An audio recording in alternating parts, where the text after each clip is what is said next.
regardez la Bible, consultez-la. Est-ce que le Christ étant la vérité avait délivré toute la vérité? Comme cette vérité n'a jamais été révélée, et on ne peut pas la trouver dans la Bible. Mais pourquoi vous n'avez pas fait Éden vous-même? Pour ce qui me concerne, le Seigneur a toujours voulu que je partage cette expertise, cette expérience avec plusieurs personnes. Vous voyez à travers les médias, à travers le monde, il y a des débats entre les chrétiens, même les chrétiens. Mais ça se passe ici sur le plateau de Moïse. Nous les suivons. Ils ne se retrouvent plus. Vous avez toute notre permission parce qu'il y en a qui disent des vérités fausses ici. Le monde souffre terriblement parce que même la Bible, ils n'arrivent pas à la comprendre. L'adamisme, c'est une question identitaire. Où tu es, où tu n'es pas. L'être part de quelque part. Il faut lui affecter un esprit, une force capable d'animer l'être.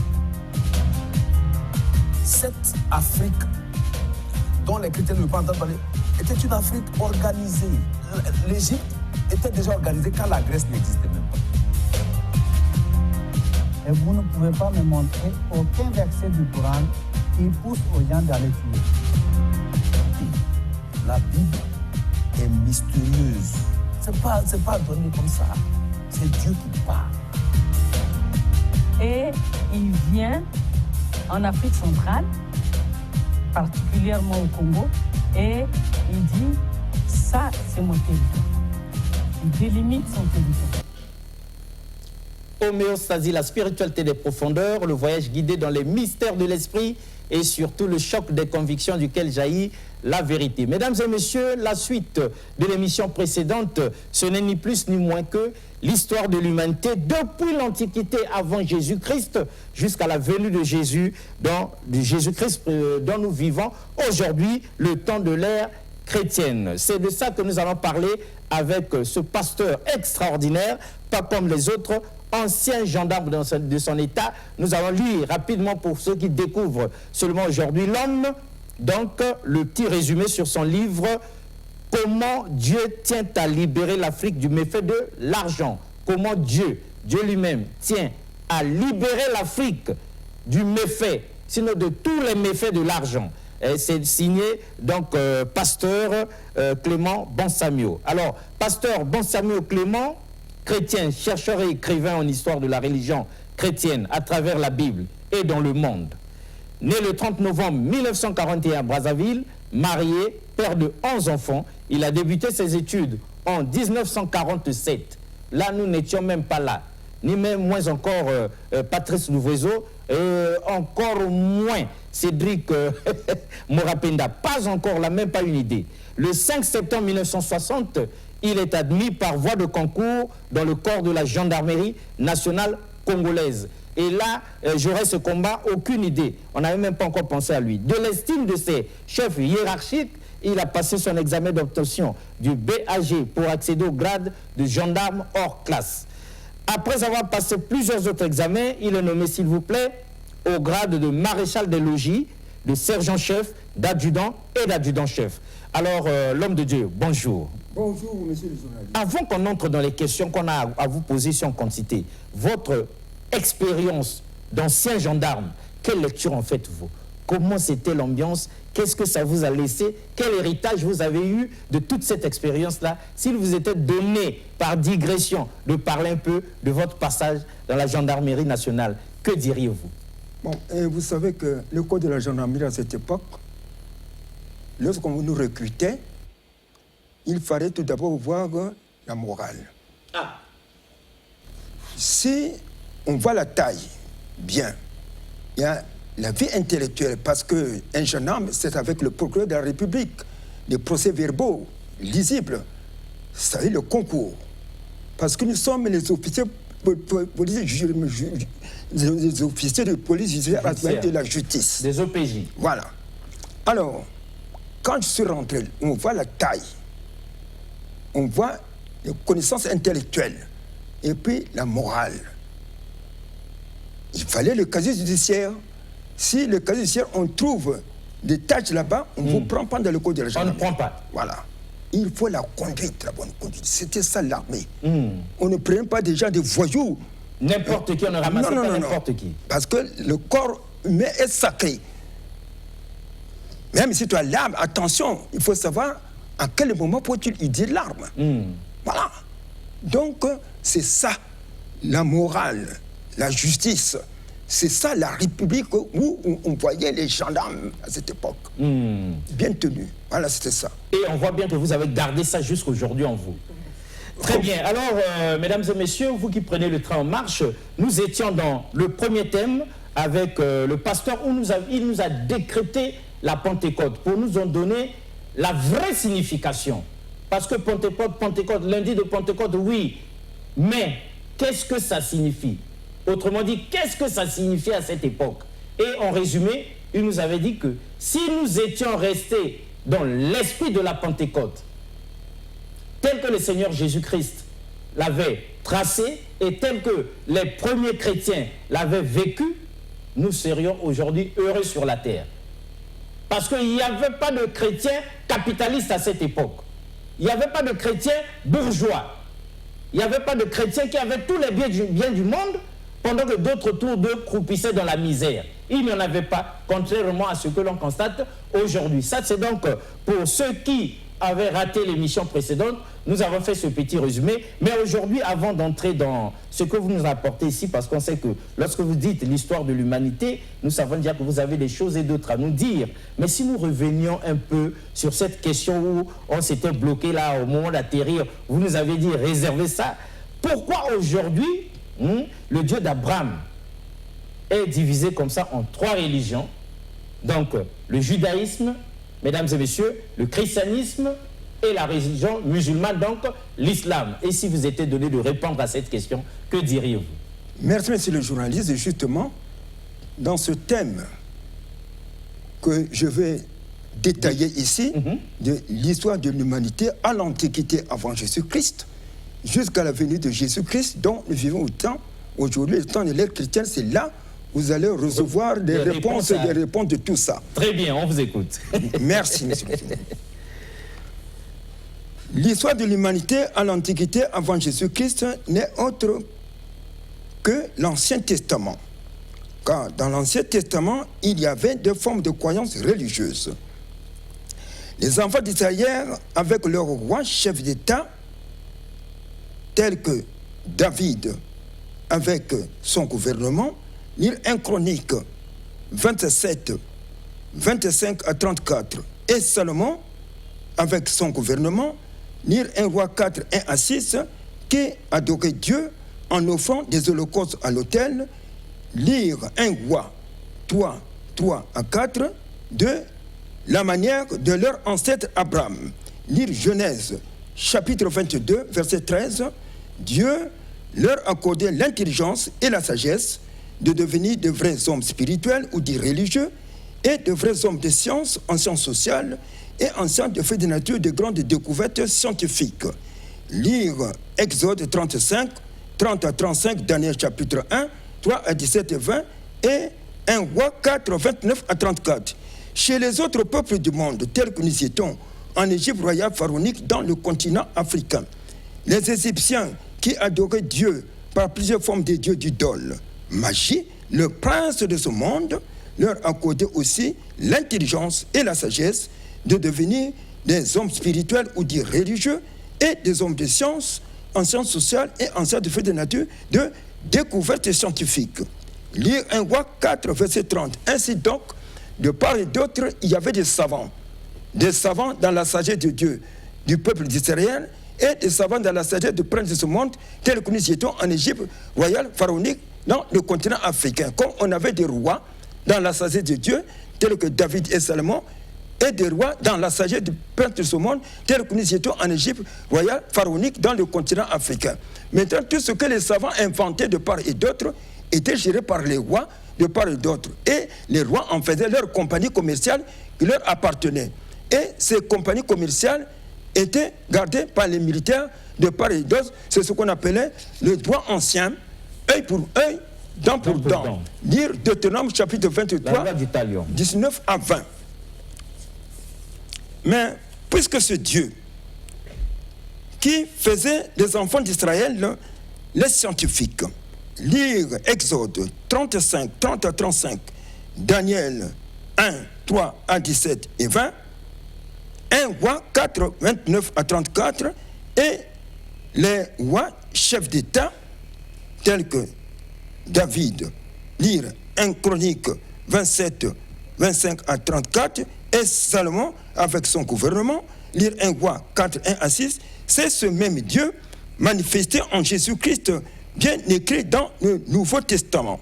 Car avant la venue de Dieu sur la terre, qui s'était fait homme naturel comme nous, au nom de Jésus-Christ, d'une naissance mystérieuse, venu du Créateur Dieu et né d'une vierge, au nom de Marie, les saints prophètes de l'Ancien Testament l'avaient annoncé.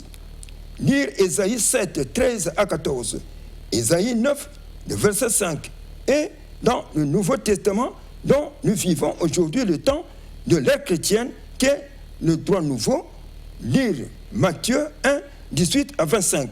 À l'âge de 30 ans, il débute son ministère.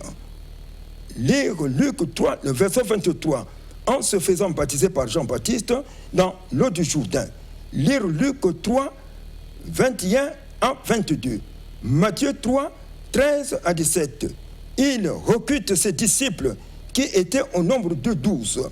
Lire Matthieu 10, 2 à 4. Marc 3, 16 à 19. Il fait beaucoup de miracles afin de prouver aux yeux des peuples du monde entier qu'il était Dieu créateur de l'humanité, pour en citer quelques-uns de ces miracles. Lire Luc 6, 6 à 10, Luc 7, 1 à 10 et 11 à 17, Luc 8, 22 à 23 et 26 à 39 et 40 à 56, Luc 9, 10 à 17 et 37 à 43, Matthieu 8, 14 à 17. Ensuite, il se fait connaître aux Juifs qu'il est Dieu créateur de l'humanité, car c'est bien lui Dieu qui s'était présenté à Abraham. Lire Jean 8, 56 à 58, Genèse 12, 1 à 8. Genèse 12, 1 à 7, Genèse 17, 1 à 8 et Jean 8, 56 à 58. Il explique aussi les scientifiques qui sont dans sa sagesse et les scientifiques qui ne sont pas dans sa sagesse. Lire Luc 10, 17 à 24 et Matthieu 6, 19 à 24. Après, il meurt sur la croix, puis mis dans un sépulcre. Lire Marc 15, 12 à 10 à 12 à 47. Sa mort sur la croix et sa mise dans un sépulcre étaient aussi annoncées par les saints prophètes de l'Ancien Testament. Lire Ésaïe 53, 3 à 9. Puis, pour que nous soyons sauvés des ruses du diable par son sang précieux versé pour nous sur la croix. Lire Ésaïe 53, 6 à 9 et Marc 15 à 18. Versé pour nous sur la croix. Pour lire Philippiens 2, 7 à 8, Hébreux 9, 13 à 14, car en mourant sur la croix, à cause de nous, il était ressuscité des morts le 3e jour. Lire Marc 16, 1 à 7. Sa résurrection des morts était aussi annoncée par les saints prophètes de l'Ancien Testament. Lire Ésaïe 53, le verset 10. Voilà le plan de Dieu pour le bien-être des hommes, des hommes, des femmes et de nos enfants sur la terre. Car justement, après sa résurrection, il est venu se faire voir à ses apôtres en disant: je retourne au ciel d'où je venais, mais vous restez encore dans la ville de Jérusalem jusqu'à ce que vous soyez revêtus de la puissance d'en haut. Lire Luc 24, 36 à 49. Ainsi, élevé au ciel, qui se dit ascension, 50 à 53, alors le jour de la Pentecôte, il avait fait descendre son esprit sur la terre.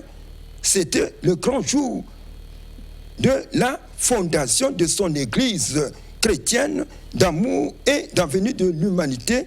Lire acte 2, 1 à 47, acte 19, 18 à 20, acte 9, 1 à 22, acte 28, 1 à 34, dont nous serions tous des chrétiens dans le monde entier. Lire acte 2, 36 à 39. Puis, parmi les chrétiens sortiraient les scientifiques éminents pour l'avenir de l'humanité. Lire Colossiens 2, 1 à 3. Lire Matthieu 6, 19 à 33. Luc 10, 17 à 24. À l'exemple des savants saints de l'Ancien Testament du peuple d'Israël. Lire Exode 35, 30 à 35. Daniel chapitre 1, 3 à 17 et 20. 1 Roi 4, 19 et 24. Qui inventerait de très belles choses et dont le fruit du travail collectif serait distribué à chacun sur ses besoins.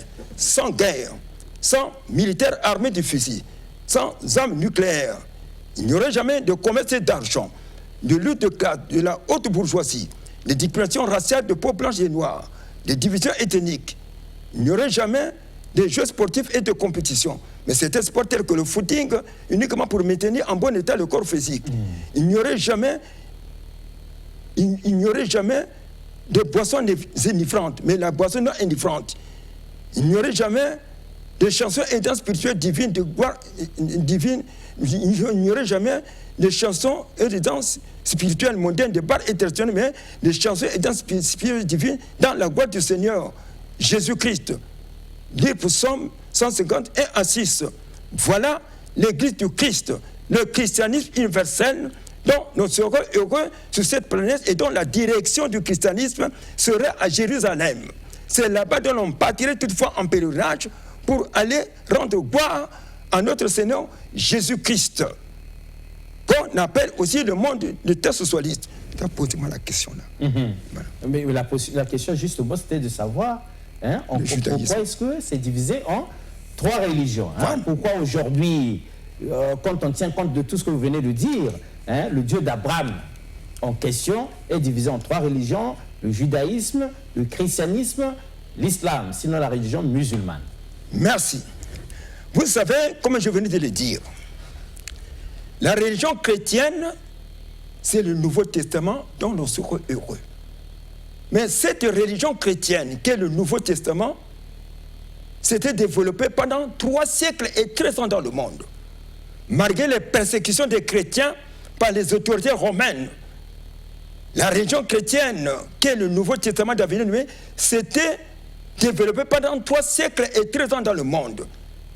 La religion chrétienne, qui est le Nouveau Testament, était prêchée dans toute la Palestine, était prêchée en Afrique, plus précisément en Égypte et en Éthiopie, était prêchée en Asie, était prêchée en Europe. Et en 313, il y avait un empereur romain, on est de constater qu'il s'était converti chrétien et fait cesser de ne plus tuer les chrétiens.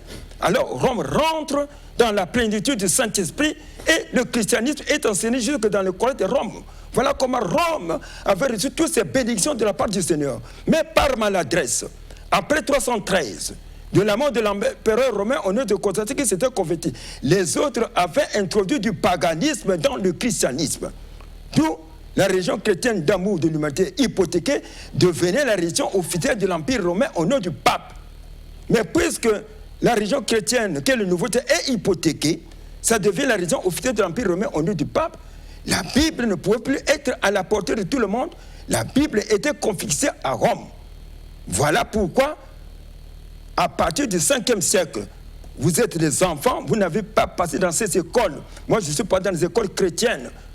Dans la colonisation, quand on était dans les écoles chrétiennes, catholiques ou protestantes, on lisait de ces livres-là qu'on ne peut plus comprendre. Ce n'est pas un trait, ce sont des choses vraies. À partir du 5e siècle de notre temps de l'ère chrétienne, Rome commence à coloniser le monde. A commencé d'abord par l'Europe. L'Europe, c'est d'abord la France, qu'on appelait la Gaule à cette époque. Car le pape consacre le roi de France comme roi chrétien catholique.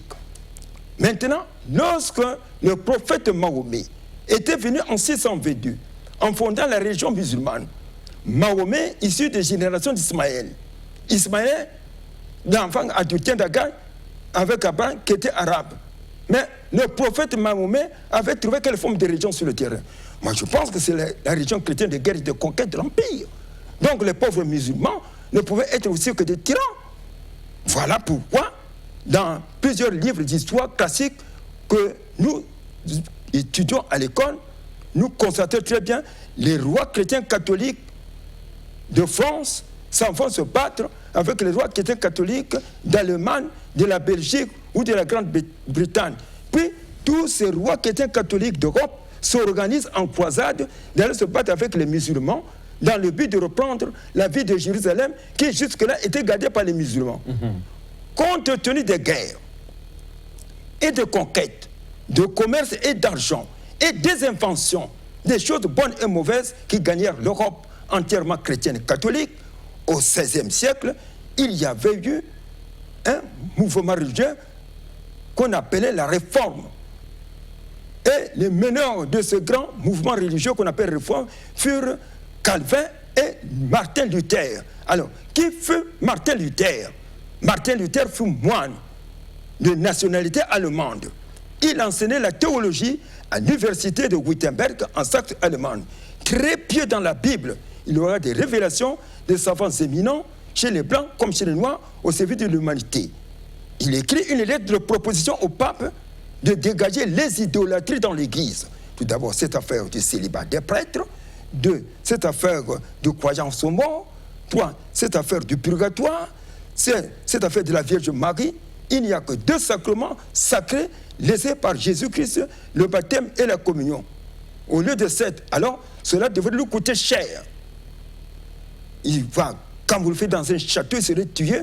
Quand vous le faites dans un château, il va comparaître devant le roi qui était catholique allemand pour être jugé, parce qu'il dit roi du pape. Le roi, en le jugeant, va lui demander, mais quel problème qui vous oppose avec le pontife romain? Le roi ne répond au roi, oh roi chef d'État, ne vous mêlez pas des affaires religieuses. L'État n'a pas à se mêler des affaires religieuses. Mais donc, finalement, quelle religion vous enseignez? Oh roi chef d'État, Jésus-Christ, notre Dieu, ne nous a pas enseigné la religion qui était de guerre ou de conquête, ou de commerce et d'argent. Jésus-Christ, notre Dieu, nous enseigne la religion d'amour de l'humanité. Il nous avait tout donné gratuitement et le savoir en donner gratuitement. Même dans l'Ancien Testament, l'argent chez les enfants d'Israël leur servait tout simplement pour commissater les produits, pour vendre, pour acheter, mais les intérêts en argent ou en produits étaient interdits aux enfants d'Israël parce qu'ils trouvaient ces choses-là de la sagesse de Dieu. Le roi lui demande encore, est-ce que ce que vous êtes en train de dire c'est la vérité? Il dit, ah, mais puisque je suis au banc de sacrifier, car je sais très bien que vous allez me tuer, mais avant que je ne meure, si vous voulez, accordez-moi le temps que je vous traduise de la Bible en allemand. Parce que la Bible à cette époque était écrite en 4 langues, en hébreu, en arabe, en grec et en latin, et conservée par le pape, parce qu'ils avaient enduit en horreur les enfants d'Israël dans le paganisme.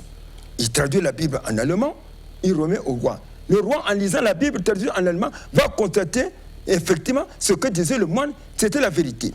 Mais puisque les militaires n'étaient que des chrétiens catholiques à cette époque, le roi donne l'ordre aux militaires de ne pas tuer le moine, mais de bien le conserver au palais royal. Et dans le palais royal, le roi va l'autoriser de fonder son église. C'est l'église chrétienne protestante. C'était l'ordre du roi. L'église protestante, là, vous entendez, vous les protestants.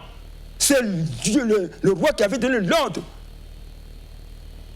L'église protestante, il nomme ses pasteurs qui sont dans la vocation de Dieu, qui commencent à prêcher la parole de Dieu en esprit et en vérité.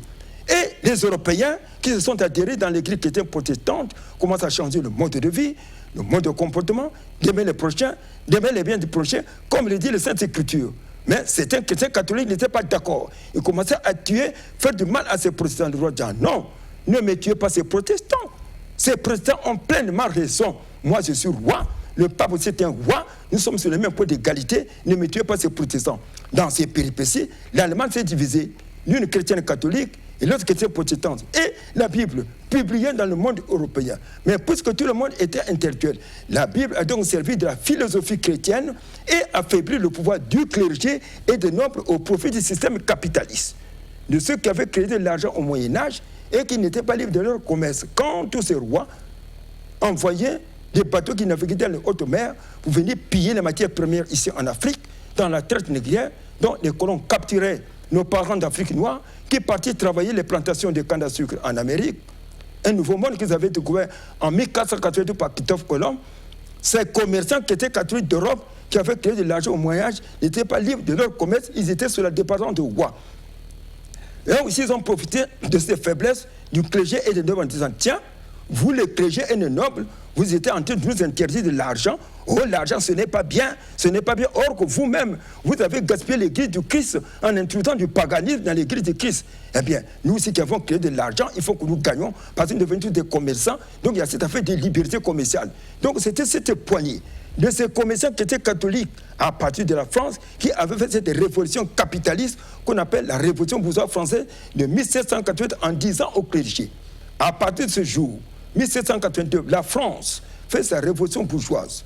Le peuple français décide que le clergé soit payé par l'État et l'État bourgeois royal, où il y a la tyrannie, être remplacé par l'État bourgeois républicain et être voté par le peuple au suffrage universel. Le pouvoir ne peut plus être royal ou dire monarchique, œil pour œil, dent pour dent. Le pouvoir revient au peuple et le peuple vote la personne qui peut placer au pouvoir comme président de la République. Parce que dans ce peuple européen chrétien, nous avons désormais des chrétiens catholiques et des chrétiens protestants. Les chrétiens catholiques ont leur façon de croire en Dieu, Jésus-Christ. Les chrétiens protestants ont aussi leur façon de croire en Dieu, Jésus-Christ. C'est ce qu'on attend par la liberté de croyance religieuse en catholicisme et en protestantisme. Voilà pourquoi démocratie, d'où vit le système capitaliste, égale dialogue et le respect de l'être humain et de ses biens, bien fondé de la foi chrétienne, c'est-à-dire de la foi des chrétiens, écrit dans le Nouveau Testament, nouvelle alliance de Dieu en Jésus-Christ, avec le peuple du monde entier, blanc et noir, appelé droit nouveau. La parole, c'est celle qui est dans Romains 13, 1 à 7, mais ici nous allons lire Romains 13, 1 à 4. Soumission aux autorités. Que toute personne soit soumise aux autorités supérieures, car il n'y a point d'autorité qui ne vienne de Dieu. Et les autorités qui existent ont été instituées de Dieu. Veux-tu ne pas craindre l'autorité, fais le bien et tu auras son approbation.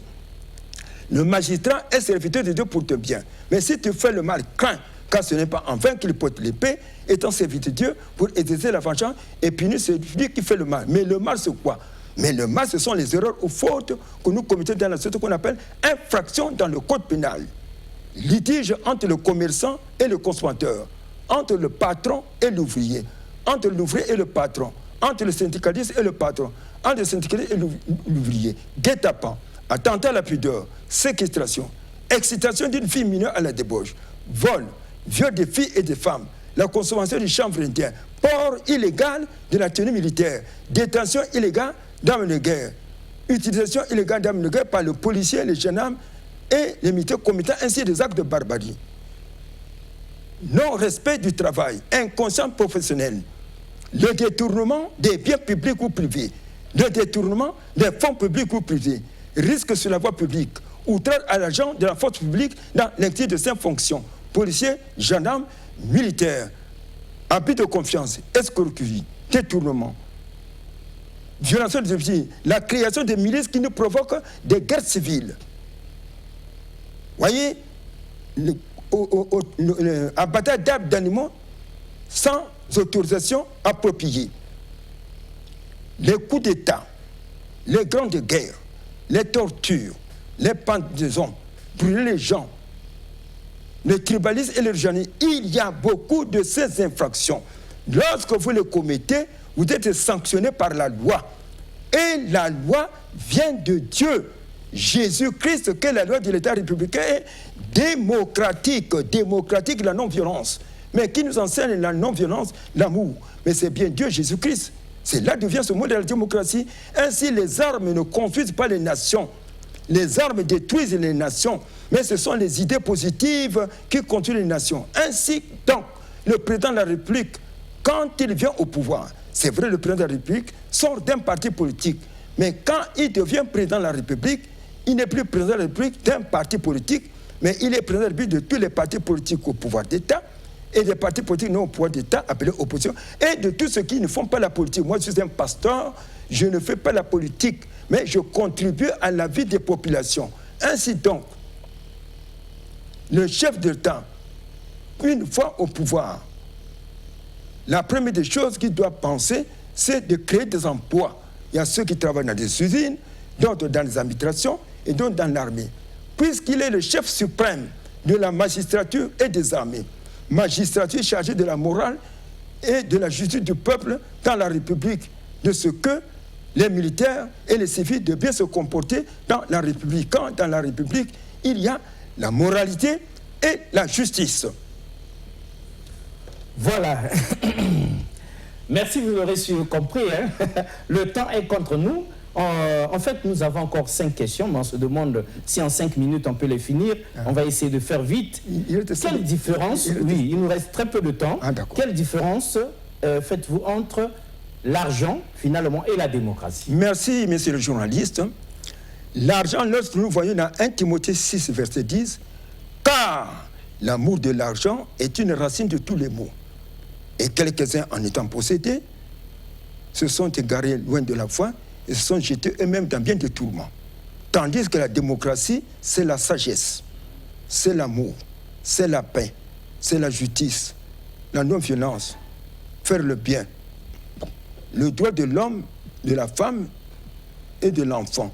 En gros, la bonne gouvernance, parce qu'elle est inspirée de la Bible, le Nouveau Testament, Nouvelle Alliance de Dieu en Jésus-Christ, avec le peuple du monde entier, blanc et noir, appelé droit nouveau. La parole, c'est que dans Romains 13, 1 à 7, d'où figurent toutes ces infractions pénales. Alors, comment voyez-vous l'écuménisme? Puisque là, au moins, c'est tout le monde qui est ensemble. L'écuménisme, ça vous dit quoi? Oui, le conseil écuménique a existé le temps du monopartisme marxisme-léninisme ici au Congo-Brazzaville. Car dans le monopartisme marxisme-léninisme, le Congo était la République populaire du Congo. Et dans la République populaire du Congo, le Congo s'était proclamé premier pays marxiste en Afrique. Donc plus de Dieu ici au Congo. D'où les églises chrétiennes et catholiques, protestantes, salutistes, kimbanguites, zéphirin, ils étaient au nombre de 7, avaient formé le conseil œcuménique pour ne pas faire disparaître l'évangile biblique ici au Congo-Brazzaville. Or, depuis la chute du marxisme-léninisme et de l'écroulement du mur de Berlin, nous sommes revenus à la démocratie dans le monde entier. La démocratie est la liberté de croyance religieuse bien définie dans la Bible. Chacun est libre de croire à sa religion voulue, bien définie dans la Bible. Donc, le conseil œcuménique n'a plus son senti-être, car le conseil œcuménique n'éclaire pas nos dirigeants politiques, voire même l'humanité entière, de bien connaître la démocratie qui est la sagesse, l'amour, la paix, la justice, la non-violence, faire le bien, le droit de l'homme, de la femme et de l'enfant, en gros, la bonne gouvernance, parce qu'elle est inspirée de la Bible, le Nouveau Testament, Nouvelle Alliance de Dieu en Jésus-Christ, avec le peuple du monde entier, blanc et noir, appelé droit nouveau. La parole de celle qui est dans Romains 1 à 7, comme je viens d'expliquer, à peine même, où dans la République, nous avons là-bas toutes ces infractions pénales, voyez, que lorsque vous le commettez, vous êtes sanctionné. Très bien. L'écuménisme, donc, comme ça l'a fondé à l'époque du capitalisme, où le Congo se proclame le premier État marxiste-léniniste du monde en Afrique ici, et n'a plus sa raison d'être aujourd'hui où nous sommes en démocratie. C'est compris. Alors, parmi les politiciens, il y en a qui se disent démocrates, d'autres socialistes. Pourquoi, selon vous, ces appellations? Oui, ça, ce sont... Merci, monsieur le journaliste. C'est une question, c'est très bien. Et ça, ce sont les politiciens. Mais dans le vrai sens de cela, dans la République démocratique dirigée par le président de la République, Romains 13, 1 à 7, nous avons des démocrates et nous avons des socialistes. Les démocrates, ce sont tous ceux qui vivent selon la chair. Car tous ces gens reconnaissent très bien Dieu à travers la Bible, et Dieu c'est bien Jésus-Christ, mais ils n'ont pas Dieu Jésus-Christ dans leur cœur. Nous avons des chrétiens charnels, c'est-à-dire les chrétiens du monde, les chrétiens charnels. Nous avons le monde musulman, et puis nous avons le monde païen. Voilà les démocrates. Mais puisqu'ils sont des démocrates, ils doivent cesser avec la violence. Parce qu'un démocrate, c'est quelqu'un qui sait se respecter et respecte aussi les autres. Et puis, nous avons des socialistes. Les socialistes, ce sont des chrétiens, ce qu'on appelle des chrétiens, comme étaient les apôtres. Voyez? Donc, que ce soit ces démocrates et ces socialistes, c'est-à-dire ces vrais chrétiens, tous vivent dans la République démocratique dirigée par le président de la République. Mais pour que tout le monde vive, il faut que tout le monde travaille. Voilà pourquoi l'argent dans la République démocratique dirigée par le président de la République devient un système social qui rentre dans toutes les structures sociales, qui rentre dans les administrations civiles et militaires d'État et dans les entreprises privées, pour que tout le monde, sans distinction de race et de religion, travaille dans ces structures sociales suscitées afin de gagner de l'argent. Avec cet argent, de pouvoir acheter les biens économiques, car le travail est un don de Dieu. Lire Exode 20, le verset 9. Très bien. Alors, dernière question, sinon avant-dernière. Quel conseil, puisqu'on est en plein FESPAM là, quel conseil pouvez-vous donner au ministère de la Culture, si vous étiez demandé? Merci, monsieur le journaliste. Tout d'abord, qu'est-ce que c'est la culture? La culture, c'est l'ensemble des œuvres de l'esprit. Donc, l'homme en lui-même est cultivé. Il y a ceux qui sont dans la sagesse du monde. Voyez, la sagesse du monde, de ce monde. Voyez, c'est là où sort la musique du monde. Et puis, il y a ceux qui sont dans la sagesse céleste. C'est là où sort la musique chrétienne. Voyez, donc, ce que je donne comme conseil, c'est une façon qu'on se complète dans la vie. Parce que la vie, c'est nous-mêmes que devrons apaiser les choses sur la terre. Donc, ce que je vais faire connaître au ministère de la Culture, le ministre de la Culture, lorsqu'il y a cette affaire du FESPAM, tout d'abord, je m'adresse tout d'abord... Rapidement, il nous reste 2 minutes. Ah, voilà. Oui. Bon, donc, il y a ceux qui sont dans le monde, et puis il y a ceux de la musique profane, voilà, il y a la musique chrétienne. Voilà. Oui. Parce que dans la musique chrétienne, tout sont le mot de la Bible. Ah. Parce que la Bible est le premier livre d'histoire au monde. Parce que, et celui qui avait commencé d'écrire la Bible, c'est Moïse, qui avait pris les 5 premiers livres de l'Ancien Testament, Genèse, Exode, Lévitique, Nombre et Deutéronome. C'est là, dans Genèse 1, 26, vous allez comprendre que l'homme ne vient pas de néant, il avait été créé par Dieu, l'homme et la femme, pour que nous comprenions que c'est Dieu qui nous avait créés et tout ce que nous vivons aujourd'hui, c'est Dieu qui les a créés pour nous. Donc on doit considérer la musique chrétienne dans le FESPAM. Voilà, c'est ça. On doit faire la part belle aussi à la musique chrétienne de la même manière. Au FESPAM, on fait la part belle, on taille la part du lion pour la musique profane. C'est ce que papa veut dire, parce que nous sommes créés par Dieu. Et Dieu, c'est cette spiritualité-là qui relève de la musique chrétienne. Pourquoi, quand il y a FESPAM, on fait 90%, 95% de musique du monde et 5% de musique chrétienne? Il y a quelque chose qui tourne par an. On est à l'atterrissage, papa, il vous reste 30 secondes. Si vous étiez donné un mot de la fin, quelle conclusion? Bon, mon mot de la fin, c'est celle-ci.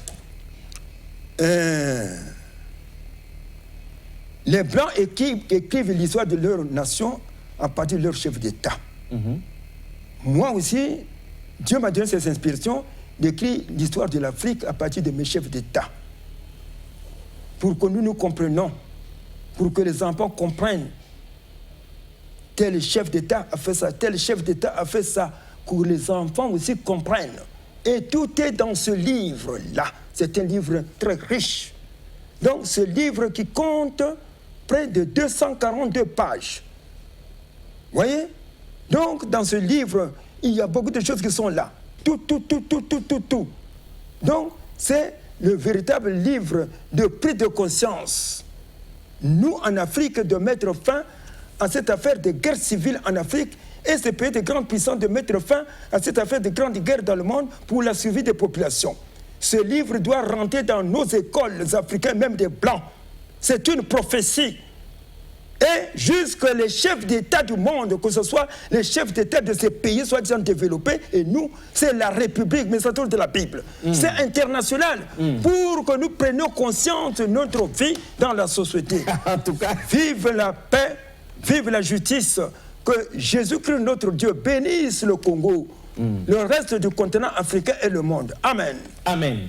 Alors, c'était donc comme ça là, le pasteur Clément Bonsamuel. En tout cas, merci beaucoup, pasteur. Nous croyons que le temps a été contre nous, mais on a eu au maximum tout ce qu'il faut pour vous dire les 4 vérités, sinon les révélations qu'il a apportées ici.